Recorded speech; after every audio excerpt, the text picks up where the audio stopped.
राज सेव्यमान पावनं कृपङ्कजं व्यालयज्ञसूत्रबिन्दुशेखरं कृपाकरं नारदादियोगी वृन्दवन्दितं दिगम्बरं काशिकापुराधिनाथ कालभैरवं भजे।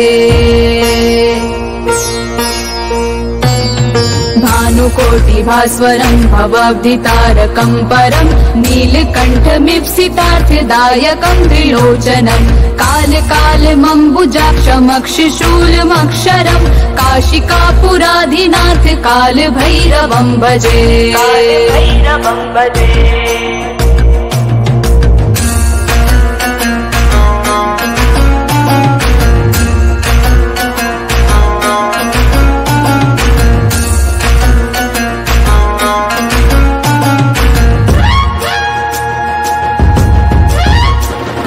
भक्तिमुक्तिदायकं प्रशस्तचारु विग्रहं भक्तवत्सलं स्थितं समस्तलोकविग्रहं विणिक्वनं मनोज्ञ हेम किङ्किनीलसत्कटिं काशिकापुराधिनाथ कालभैरवं भजे। धर्मसेतुपालकं त्वधर्ममार्गनाशनं कर्मपाशमोचकं सुशर्मधायकं विभुं स्वर्णवर्णशेषपाशशोभिताङ्गमण्डलं काशिकापुराधिनाथ कालभैरवं भजे।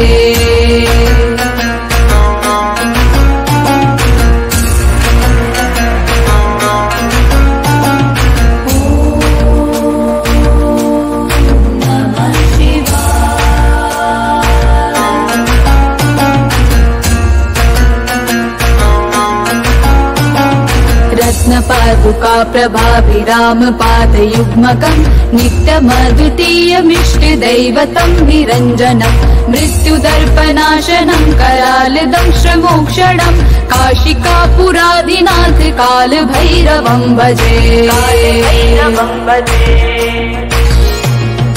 अट्टहास भिन्न पद्मजाण्डकोश सन्ततिं दृष्टपात नष्ट पाप जाल मुग्र शासनम् अष्टसिद्धिदायकं कपालमालिकाधरं काशिकापुराधिनाथ कालभैरवं भजे।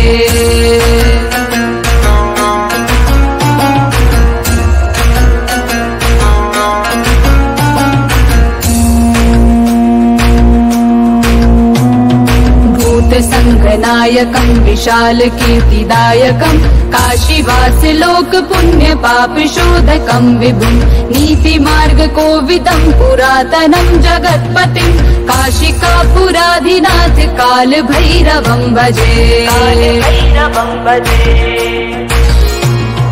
कालभैरवाष्टकं पठन्ति ये मनोहरं ज्ञानमुक्तिसाधनं विचित्रपुण्यवर्धनं शोकमोहदैन्यलोभकोपतापनाशनं प्रयान्ति कालभैरवं हृसन्निधिं नराध्रुवं काशिकापुराधिनाथ कालभैरवं भजे।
योगेश्वरी कांता ये त्याच्या शेजारी जय देव देव